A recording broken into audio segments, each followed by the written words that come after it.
तो हम इस एपिसोड की शुरुआत में देखते हैं कि संध्या पूछती है कि सूरज आपने आपके लाडले बेटे के लिए इस होटल में कितने पैसे खर्च किए। तभी सूरज कहता है कि छोड़िए ना संध्या जी, ये तो मैंने बस वेद की खुशी के लिए किया है। तभी संध्या कहती है कि बताइए ना सूरज जी। तभी सूरज कहता है कि आप छोड़ दीजिए संध्या जी, आप इन पैसों के बारे में मत ही सोचिए।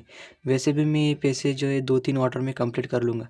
तभी संध्या कहती है कि 2-3 ऑर्डर में नहीं, ये आपको 30-35 ऑर्डर में ही कंप्लीट होंगे। तभी सूरज कहता है कि संध्या जी, आप इन पैसों की चिंता मत कीजिए, और वैसे भी आज आपके बेटे का बर्थडे है, तो आप पार्टी को देखिए और एंजॉय कीजिए। और फिर जो है संध्या को ये कहने के बाद जो है संध्या कहती है कि सूरज जी, आप मुझे सच-सच बताइए। तभी सूरज कहता है कि छोड़िए संध्या जी, आप इस पार्टी का मज़ा लीजिए अभी।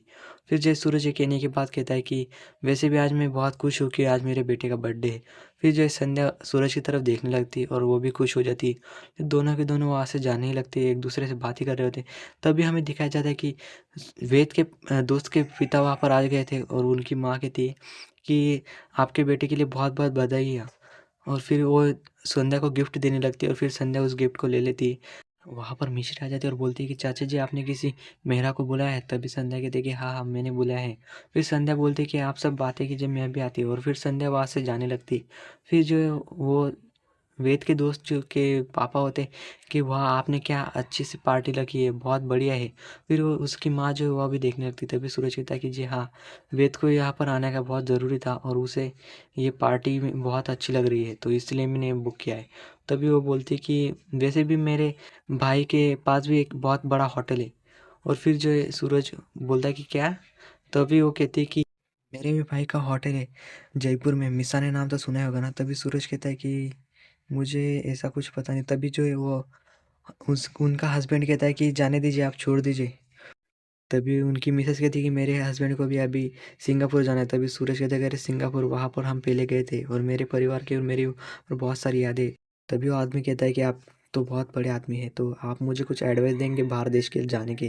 तभी सूरज अपने मन में सोचता है कि अब मैं इनको क्या बताऊँ, मैं तो बस सिंगापुर ही गया हूँ। और फिर जो है उनकी मिसेस कहती है कि आपको सच में कुछ पता है तो आप मेरे हस्बैंड को और मुझे बताइए, क्योंकि हम भी अब बाहर देश जाने वाले हैं। तो फिर जो है आदमी कहता है कि अरे आप इनके बात ज़्यादा मत सुनिए, आप तो बहुत बड़े आदमी हैं और ये वैसे भी आपको ये छोटी-मोटी बात है। तभी सूरज कहता है कि हाँ, मुझे भी अब जाना है वहाँ पर फिर से वेद को लेकर, वहाँ पर हम हमारी बहुत बड़ी यादें हैं, तो वेद भी वहाँ पर बहुत खुश हो जाएगा।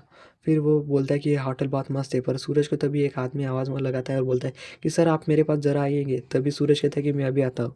फिर सूरज वहाँ से जाने लगता है। तभी वो आदमी कहता है उसकी बीवी को कि तुम्हें कोई ज़रूरत है कि उनको कुछ एडवाइस माँगने की? वैसे भी वो इतने बड़े आदमी हैं और वैसे ही तुम्हारे भाई के होटल के बारे में वो क्या जानेंगे, और वो इतने बड़े आदमी तो वो बहुत बिजी होते हैं, और वो मुझे एडवाइस देने से अच्छा उनसे मैंने आज बात कर ली, वही मेरे लिए बहुत अच्छा है। फिर वो दोनों एक दूसरे से बात ही कर रहे होते हैं। तभी उस आदमी की बीवी कहती है कि आपके तो बस जान पहचान बढ़ाने में मदद कर रही थी। और फिर इस कहने के बाद संध्या दिखाई देती है, जो कि एक स्टाफ से बोल बोल रही होती है कि आप केक कट करने के बाद इस सीडी को वहाँ पर लगा देना। और फिर संध्या सोचती है कि आज वो वेद के पापा को बहुत बड़ा गिफ्ट देने वाला है वेद, और आज उसकी मम्मा भी उसको बहुत बड़ा गिफ्ट देने वाले। तभी हमें दिखाया जाता है कि एक बिजनेसमैन मैनेजर पर बहुत चिल्ला रहा था और बोलता है कि मैंने तुम्हें पैसे दिए थे 3 लाख रुपए, जिससे तुम बहुत अच्छा हॉल बुक करना चाहिए था, पर तुमने मेरे बर्थडे पार्टी को इतना बुरा बनाया, एक मामूली सा 50,000 का हॉल दिखाया। तभी वो बोलता है कि शांत हो जाए सर, मैं अभी कुछ करता हूँ। और फिर वो बोलता है कि मैं कुछ सुनने वाला नहीं हूँ तुम्हारे ऊपर और तुम्हारे इस होटल पर केस करने वाला, कि 3 लाख रुपए देकर भी तुमने एक मामूली सा हॉल बुक किया। फिर उनकी मिसेस भी चिल्लाने लगती कि बोलती कि हम हमारे गेस्ट को क्या मुँह दिखाएँगे अभी, कि हम उनको ये इस मामूली से हॉल में दिखाएँगे। और ये सीन यहीं पर कट हो जाता है, हमें दिखाया जाता है अंकुर और वंश को वहाँ पर दिखाया जाता है, वो भी बर्थडे पार्टी मना रहे होते हैं बहुत अच्छी सी। तभी जो है अंकुर कहता है उसकी पत्नी को कि कहता अब तुम ये अपनी आँखें बंद कर लो, और फिर बुलबुल और वंश वहाँ से चुप कर जाने लगते हैं। फिर वो दोनों चुप जाते हैं। तभी भाबो दिखाई जाती है, जो कि बहुत खुश थी अपने वंश को देखकर। और फिर अंकुर कहता है कि तुम सब रेडी हो? फिर वो सब के सब बोलते हैं, तो उसमें से वंश कहता है कि हाँ जी पापा, हम रेडी हैं। फिर अंकुर कहता है कि तुम्हारी मम्मा आ रही है। और फिर वो अंकुर उनकी आँखें छोड़ देता है। और फिर वहाँ पर जो है अंकिता सबको देखने लगती है और बोलने लगती है कि वंश और बुलबुल तुम कहाँ हो? और फिर बुलबुल और वंश दोनों ही देख रहे होते हैं। तभी जो है अंकिता उनको देख ढूँढने के लिए निकलती है, तभी अंकुर पीछे से देख रहा होता है और वो भी बहुत खुश था। फिर वंश आगे बढ़ने लगता है, पर उसके सामने एक वायर कट थी, तो वहाँ पर जाने लगता है। तभी बुलबुल जो है वंश का नाम चिल्लाने के बाद उसके पास दौड़कर जाती है और उसे पीछे खींच लेती है। फिर वो दोनों के दोनों गिर जाते, तभी हमें देखा जाता है कि बुलबुल और वंश दोनों अभी नीचे गिर चुके थे। और फिर उसके बाद भाबो कहते कि मारा ठाकुर जी, हमारे वंश का ख़्याल रखना। और फिर हमें देखा जाता है कि वंश को और बुलबुल को बहुत ज़्यादा लगा था। और तभी हमें देखा जाता है कि अंकुर वहाँ पर वंश को उठा लेता है, बोलता है कि वंश तुम तो ठीक हो ना? तभी बुलबुल भी वहाँ पर उठ जाती है। फिर जो है बुलबुल के पास जो है अंकिता दौड़ कर आती है और बोलती है कि तुम दोनों ठीक हो ना? तभी बुलबुल कहती है कि अरे पापा, डरने की कोई बात नहीं है, बस वहाँ पर वायर कट थी इसलिए मैंने वंश को पीछे खींच लिया। फिर वंश कहता है कि मुझे कुछ नहीं हुआ पापा, बल्कि दीदी ने मेरे लिए अपने ऊपर चोट ले ली, और फिर दीदी है ना मेरी अच्छी सी बॉडीगार्ड, वो होते मुझे कुछ नहीं हो सकता। और हमें दिखाया जाता है कि बुलबुल को मामूली सी खरोच आई होती है।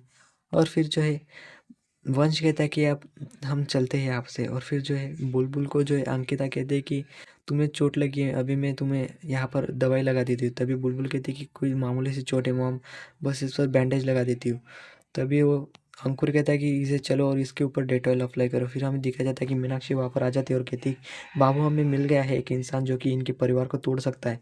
फिर जो है कहती है कि वो बहुत अच्छा इंसान है। और फिर हमें दिखाया जाता है कि बाबू भी हाँ कहती है।